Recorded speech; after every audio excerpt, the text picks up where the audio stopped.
Punctuation marks क्या होते हैं, सबसे पहले हम इसको देखते हैं। The marks used in writing to separate sentences and their elements and to clarify meanings are known as punctuation marks. वो मार्क्स जो हम राइटिंग में यूज़ करते हैं ताकि हम जो है सेंटेंसेस को एक दूसरे से सेपरेट कर सकें या सेंटेंसेस के जो पार्ट्स हैं उनको एक दूसरे से सेपरेट कर सकें ताकि जो उनका मीनिंग है वो सही से क्लियर हो जाए। उन मार्क्स को हम कहते हैं punctuation marks. Example, where do you live? Live ये क्वेश्चन है तो हम इसके एंड पे क्या लगा देंगे, question mark.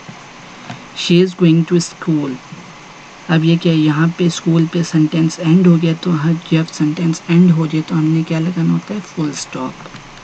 Please bring me a glass of water, अब ये क्या हो गया, इधर भी सेंटेंस ख़त्म हो गया तो अब इधर क्या आ जाएगा, फुल स्टॉप। पंक्चुएशन मार्क्स को हम फर्दर देखते हैं कि उसकी क्लासेस कौन कौन सी है। There are some main punctuation marks used in writing. These are number 1 full stop, comma, inverted commas, sign of interrogation इसको हम कहते हैं question mark, sign of exclamation और exclamation mark, semicolon, colon, dash, hyphen, parenthesis, brackets, braces and apostrophe. Full stop. It is used in abbreviations. It is used for strong pause required in writing. जब हमें strong pause चाहिए होता है तो हम full stop use कर सकते हैं, और जब हमने abbreviations को write down करना होता है तो हम उसके दरमियान भी full stop डालते हैं. It is used at the end of sentence. और जब हमारा एक जुमला ख़त्म हो जाए तो उसके एंड पे भी हमने क्या डालना होता है, full stop. It is used in titles, और जब हमने कोई टाइटल लिखना हो तो उसमें भी हम क्या करते हैं, फुल स्टॉप डालते हैं। It is used in number as a decimal point, और अगर हम मैथमेटिक्स में देखें तो जो डेसिमल पॉइंट होता है वो क्या होता है, full stop. It is used in websites और ईमेल एड्रेसेस, और जब हमने वेबसाइट या ईमेल एड्रेस को राइट डाउन करना होता है तो उसमें भी हम फुल स्टॉप का इस्तेमाल करते हैं। अब एग्जाम्पल क्या है, he is going to Lahore, अब BE क्या है, ये एब्रीवेशन है तो हम B.E. लिखेंगे। ये किस चीज़ की एब्रीवेशन है, bachelors in engineering. Doctor Iqbal was a great poet, अब डॉक्टर क्या है, टाइटल है तो हम इसके बाद भी क्या लगाएंगे, full stop. Doctor Iqbal was a great poet, यहाँ पे सेंटेंस एंड हो गया तो पोइट के बाद भी हम फुल स्टॉप लगाएंगे। 5.25, यहाँ पे पॉइंट क्या है, डेसिमल पॉइंट है तो ये क्या हो जाएगा, फुल स्टॉप। www.gmail.com, अब ये क्या है, वेबसाइट है तो हम इधर भी लगाएंगे www. और gmail के बाद भी हम .com लगाएंगे। Comma, it is used for direct address. It is used when a small pause is required in writing. It is used to separate two clauses, sentence or phrase. It is used to list item in a sentence. जब हमें small pause चाहिए हो writing में तो हम क्या use करते हैं, कॉमा, और अगर हमने किसी को डायरेक्ट एड्रेस करना हो तब भी हम कॉमा लगाते हैं, और अगर हमारे पास टू क्लॉजेज, सेंटेंस या फ्रेज हों तो अगर हमने उसको सेपरेट करना हो तो तब भी हम कॉमा इस्तेमाल कर सकते हैं, और अगर हमारे पास कोई लिस्ट ऑफ आइटम है तो उसके लिए भी हम कॉमा इस्तेमाल करेंगे। एग्जाम्पल क्या है, अमजद, सी यू अगेन, अब अमजद को जो है हम डायरेक्ट एड्रेस कर रहे हैं तो ये क्या हो गया, इसके बाद हम लगाएंगे comma. He is eating lunch now and then he will go to the market, अब ये क्या है, he is eating lunch now, ये एक सेंटेंस है, और he will go to the market ये क्या है, अगला है। तो अगर हमने इसको सेपरेट करना है तो हम क्या लगाएंगे, comma.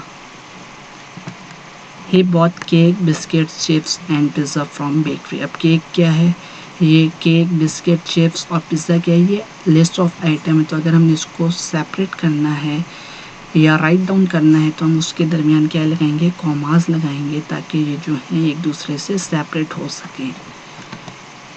Now inverted commas, it is used for direct speech. It is used for quoting the exact words of some person. It is used for quoting the exact words from book, newspaper or magazines. It is used for quoting the proverbs or traditional saying. It is used around unusual words, foreign words or slang words. अगर हमने किसी की speech को लिखना हो उसके लिए भी हम इन्वर्टेड कॉमा या कोटेशन मार्क ऐड करते हैं, या अगर हमने कोई वर्ड बुक या न्यूज़पेपर या मैगजीन से एग्जैक्ट कोट करना हो तो उसके लिए भी हम क्या करते हैं, इन्वर्टेड कॉमास या कोटेशन मार्क ऐड करते हैं। और अगर हमने प्रोवर्ब या ट्रेडिशनल सीन को राइट डाउन करना हो तो उसमें भी हम क्या यूज़ करेंगे, इन्वर्टेड कॉमास या कोटेशन मार्क। और अगर हमारे जो राइटिंग में अनयूजुअल या फॉरेन वर्ड्स ऐसा वर्ड आ जाए जो उस सेंटेंस से मिलता जुलता ना मुख्तलिफ वर्ड हो तो उसके लिए भी हम क्या यूज़ करेंगे, इन्वर्टेड कॉमास। और अगर हमने किसी बुक का टाइटल लिखना है या फिल्म या आर्टिकल या किसी पोइम या सॉन्ग का नाम देना है तो उसके लिए भी हम क्या यूज़ करेंगे, inverted commas. Example, Ahmed said he will not go to the party. अब ये क्या है, डायरेक्ट स्पीच है बाय अहमद। अब अहमद ने कहा कि वो पार्टी में नहीं जाएगा, तो अगर हमने इसको राइट डाउन करना है तो अहमद सेड और ये जो उसकी बात है इसको हम इन्वर्टेड कॉमास के अंदर राइट डाउन करेंगे। और काइड्स motto is unity, faith, discipline. हमारे काइद ने कहा यूनिटी, फेथ और डिसिप्लिन। तो अब ये क्या है, काइद का फरमान है, तो अब इसको भी हम इन्वर्टेड कॉमास के अंदर राइट डाउन करेंगे। As you sow shall you reap. अब ये क्या है, प्रोवर्ब है या ट्रेडिशनल सेइंग है, तो इसको भी हम इन्वर्टेड कॉमास के अंदर राइट डाउन करेंगे। Have you seen the toy story. अब हम उससे पूछ रहे हैं कि आपने क्या टॉय स्टोरी देखी। अब टॉय स्टोरी क्या है, फिल्म का टाइटल है, तो उसको हम क्या उसको जो है हम इन्वर्टेड कॉमास के अंदर राइट डाउन करेंगे। क्वेश्चन मार्क या integration mark. This also ends the sentence. जब हम ये लगाते हैं तो इससे भी जो है जुमला ख़त्म हो जाता है, लेकिन ये ऐसे जुमलों को ख़त्म करता है जो क्वेश्चन सेंटेंसेस हों। It is used to end the direct question sentences. Example क्या, वेयर डू यू लिव। अब आप कहाँ रहते हो, अब हम उससे सवाल पूछ रहे हैं, तो जब हमने ये लिखना है तो इधर इसके एंड में हम क्या डालेंगे, question mark. How are you, आप कैसे हो। अब हमने जब ये लिख लिया तो इसके एंड पे हम क्या डालेंगे, question mark. What are you doing now. अब ये भी क्वेश्चन सेंटेंस है, तो इसके एंड में भी हम लगाएंगे क्वेश्चन मार्क, एक्सक्लेमेशन मार्क, और इसको हम दूसरा नाम देते हैं mark of exclamation. It is used to express an intense emotion. जब हमने इमोशन को राइट डाउन करना हो तो हम उसके लिए एक्सक्लेमेशन मार्क यूज़ करते हैं। The expression can be variety of things. ये खुशी का भी हो सकता है, एक्साइटमेंट, डिस्गस्ट, दुख का भी हो सकता है, एंगर, गुस्से का भी हो सकता है, जॉय, मज़े का भी हो सकता है emotion. It is use to add emphasis to a sentence. और जब हमने जुमले के ऊपर जोर देना हो तो उसके लिए भी हम क्या यूज़ करते हैं, एक्सक्लेमेशन मार्क। एग्जाम्पल क्या है, she yelled look out behind you. अब हमने क्या करना है, इसके ऊपर जो है जोर देना है, तो हम क्या इधर लगा देंगे एंड में exclamation mark. He is so excited to have an airplane journey tomorrow.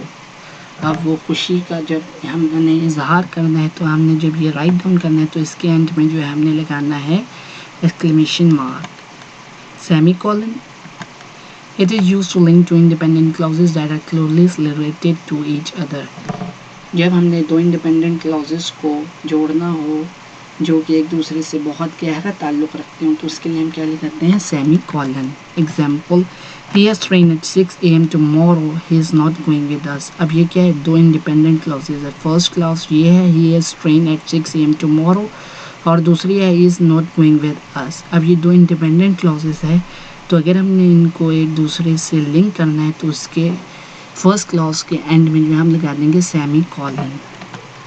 I have my entry test tomorrow, I am not sleeping tonight।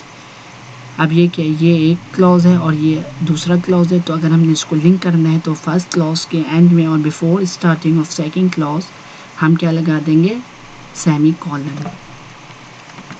Now colon, it is used when introducing something such as code an example और series on an explanation. अगर हमने कोई चीज़ introduce करनी हो, जैसे कि किसी का ऑल है, कोई एग्जाम्पल है या कोई एक्सप्लेनेशन है तो हम उसके लिए क्या यूज़ करते हैं, colon. It is use to link to independent clauses it second clause complete the first clause. ये भी दो इंडिपेंडेंट क्लॉजेस को जोड़ने के लिए इस्तेमाल होता है अगर दूसरी क्लॉज जो है वो फर्स्ट क्लॉज को कंप्लीट कर दे। It is use to emphasis subject in a sentence, और अगर हमने किसी सब्जेक्ट ऑफ सेंटेंस को एम्फेसाइज करना है तो उसके लिए भी हम क्या करेंगे, कॉलन का इस्तेमाल करेंगे। Example, he scored good marks in 2 subjects mathematics and science. अब हम कह रहे हैं कि उसने 2 सब्जेक्ट्स में अच्छे मार्क्स अचीव किए। अब हमने उसको बताना है कि 2 सब्जेक्ट्स कौन से हैं, तो हमने जब उसको एक्सप्लेन करना है तो उससे पहले हमने लगाना है कॉलन और फिर हमने बताना है mathematics and science. He will not take dinner with us. He has already that in meeting. तो अगर हमने इन दो को ज्वाइन करना है क्योंकि सेकंड क्लॉज जो है वो फर्स्ट क्लॉज को कंप्लीट कर रही है, तो हमने जब इसको ज्वाइन करना है तो क्या होगा, हम फर्स्ट क्लॉज के एंड पे और before the starting of second clause हम लगा देंगे colon. Now dash, there are 2 types of dash that vary in size and use. Dash की जो है वो 2 टाइप्स हैं जो कि अपनी साइज़ और इस्तेमाल में मुख्तलिफ हैं। एक है एन डैश और दूसरी है एम डैश। एन डैश की होती है shorter in length, it is used to denote a range suggestion between numbers और डेट्स। अगर हमने रेंज को लिखना हो बिटवीन नंबर्स या डेट्स के तो हम क्या यूज़ करते हैं, एन डैश। ये जो होती हैं शॉर्टर होती हैं, और दूसरी है एम डैश, ये क्या होती है longer in length. Sometime it is used instead of other quotation marks such as commas और कॉलन। एम डैश जो होती है वो एन डैश की निस्बत बड़ी होती हैं और हम जो है इनको अदर कोटेशन मार्क्स की जगह जैसे कि कॉमा या कॉलन की जगह हम एम डैश को इस्तेमाल कर सकते हैं।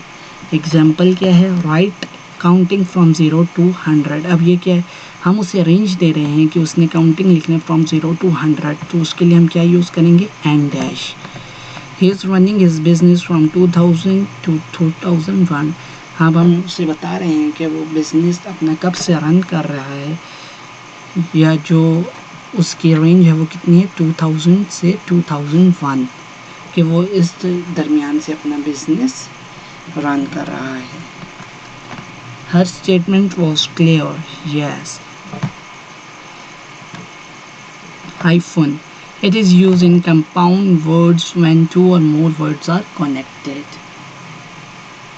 अब ये जो है डैश से थोड़ा मुख्तलिफ है। डैश को हम किस लिए यूज़ करते हैं, डैश को हम यूज़ करते हैं रेंज को ज़ाहिर करने के लिए, या फिर हम इंस्टेड इसको कॉमा या कॉलन की जगह पर इस्तेमाल करते हैं। और जबकि हाइफन को हम क्या यूज़ करते हैं, अगर हमारे पास कंपाउंड वर्ड्स दिए है और अगर हमने उसको कनेक्ट करना है तो उसके लिए हम क्या यूज़ करेंगे, hyphen. Example, step father.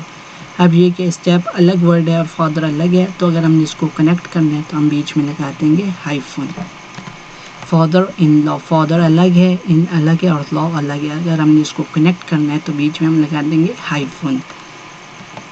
Parenthesis, it is used to give further details और इंफॉर्मेशन और एज एन असाइड। अगर हमने किसी सेंटेंस या पैराग्राफ की फर्दर डिटेल्स या इंफॉर्मेशन देनी है तो उसके लिए हम क्या यूज़ करेंगे, पैरेंथेसिस। अब हम लिख रहे हैं असलम। अब हम असलम को डिफ़ाइन कर रहे हैं कि कौन सा Aslam, who is our neighbour, is in hospital. Ahmed, who is my classmate, is coming to have dinner with me. अब अहमद कौन सा वाला, जो मेरा दोस्त है। अब हमने उसको एक्सप्लेन करना है तो उसके लिए हम क्या लगाएंगे, parenthesis. Brackets, it is used to clarify something और फॉर टेक्निकल टर्म्स और एक्सप्लेनेशन।